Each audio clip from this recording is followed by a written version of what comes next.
আৰু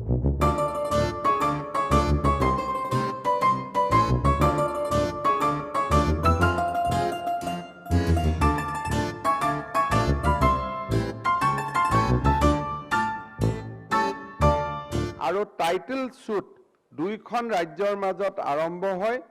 নাগালেণ্ড আৰু অৰুণাচলৰ ক্ষেত্ৰত ইতিমধ্যে সাক্ষী আদি গ্ৰহণ। যোৱা বছৰ বিশেষকৈ কোভিডৰ সময়ত মিজোৰাম চৰকাৰে বিভিন্ন স্থানত কোভিড টেষ্টৰ কাৰণে কিছুমান চেক পোষ্ট পাতিছিলে। ভাৰত চৰকাৰৰ লগত আলাপ আলোচনাত আমি কেইবাটাও ড্ৰাফ্ট বনোৱা হৈছিল। মিজোৰামৰ মুখ্যমন্ত্ৰীৰ লগত মোৰ টেলিফোনত কথা হৈছিল আৰু যেতিয়া অসম আৰু মিজোৰামৰ মাজত সেই সময়ত আলোচনা হৈছিলে, সেই পইণ্টটোতে নিউট্ৰেল CRP বহুৱাৰ বাবে সিদ্ধান্ত হৈছিল। এই ধৰণৰ স্পিৰিট এটাও আমি নষ্ট হৈ যাব দিব নোৱাৰোঁ।